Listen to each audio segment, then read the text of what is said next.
to enhance their effectiveness against the Leishmania parasite. Okay. They use techniques like bromination, which involves adding bromine atoms, and lipidation, which involves attaching fatty acid chains. What do those modifications do? They change how the peptoids interact with the parasite. Okay. They can make them stickier, allowing them to bind more effectively to the parasite's membrane, or they can make them more disruptive, helping to break down the parasite's forces. It's like they're tweaking and fine-tuning these peptoids to make them the ultimate Leishmania killers. Exactly. What kind of results have they seen with these modified peptoids?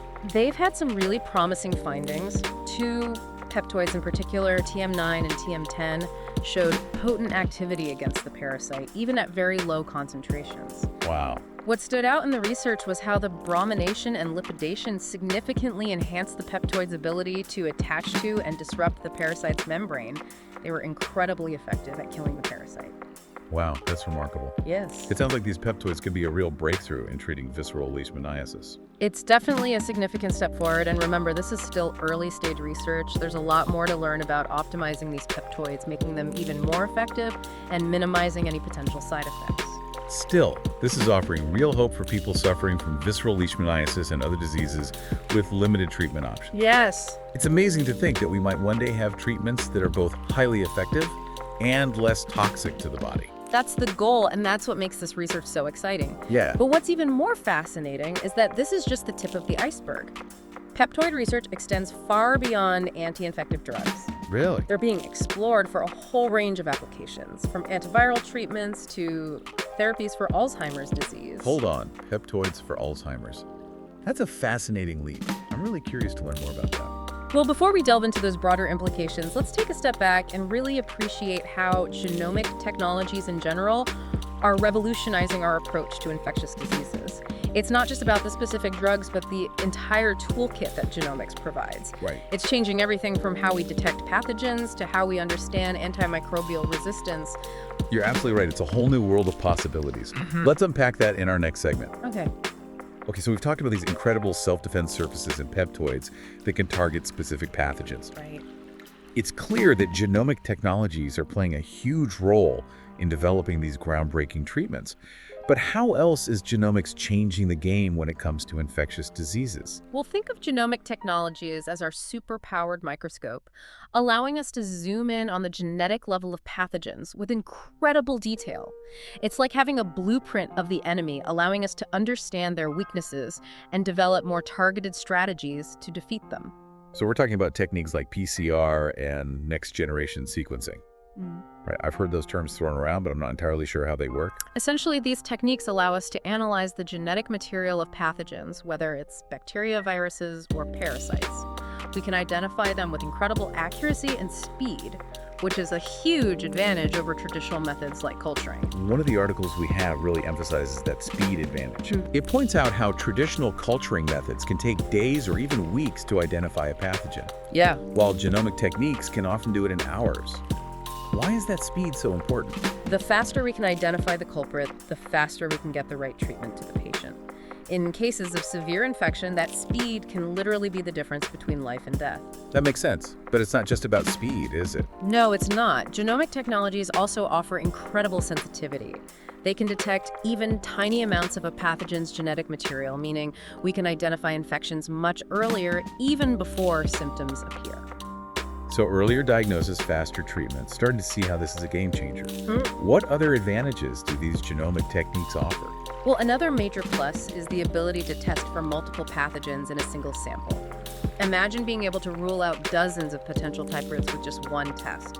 That's incredibly efficient compared to traditional methods where you might have to run multiple tests to narrow it down. Wow, that's impressive. It seems like genomic testing is really changing the landscape of infectious disease diagnosis. But are there any downsides to these techniques?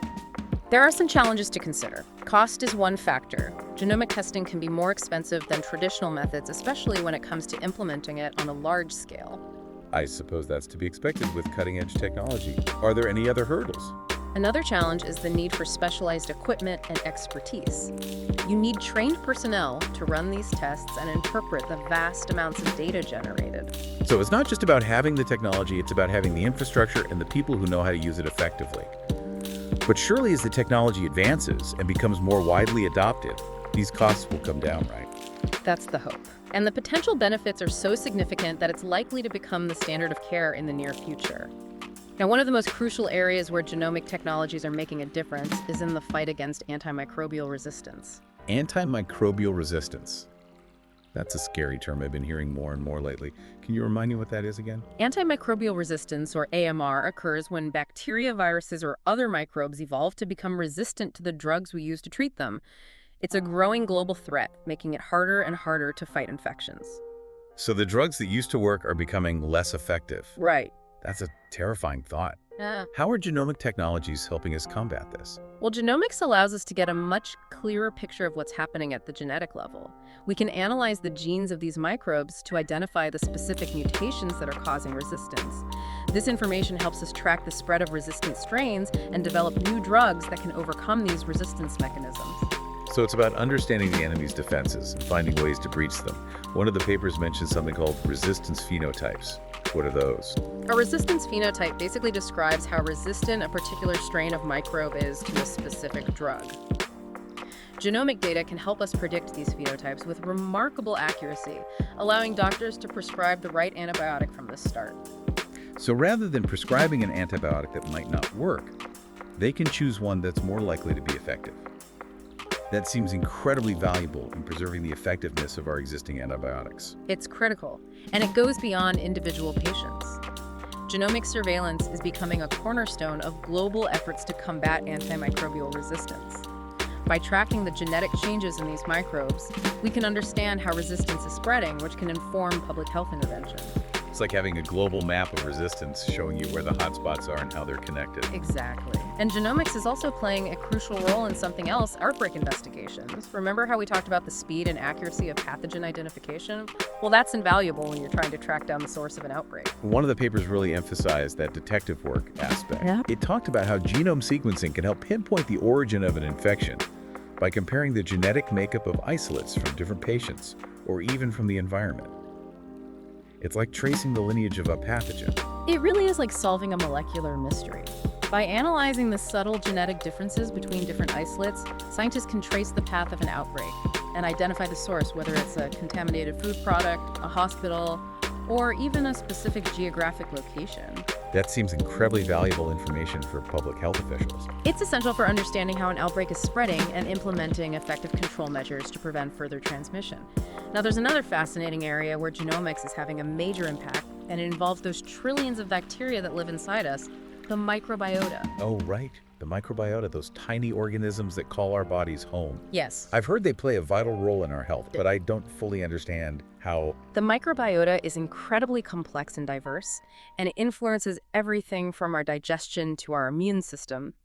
And genomics is allowing us to study these microbial communities in unprecedented detail, revealing just how intricate and important they truly are. One of the articles mentioned something called dysbiosis. It sounds like a Star Wars villain. What is that exactly? Dysbiosis basically refers to an imbalance in the microbiota. It's when the composition of those microbial communities gets disrupted, and it's been linked to a whole host of health problems, including inflammatory bowel disease, allergies, and even some types of cancer. So keeping our microbiota in balance is crucial for overall health. How does genomics help us understand and manage this? Genomic sequencing allows us to analyze the composition of the microbiota, which microbes are present, and in what proportions. This information helps us understand how dysbiosis contributes to disease and even potentially develop therapies to restore a healthy balance. So we're talking about things like probiotics, which introduce beneficial bacteria, or even fecal microbiota transplantation, which is like a total reboot of the gut microbiome. Exactly. And genomics is playing a key role in guiding the development and optimization of these therapies. Now, I know you're curious about the potential for peptoids in treating Alzheimer's disease. I am. It's not something I would have ever thought of.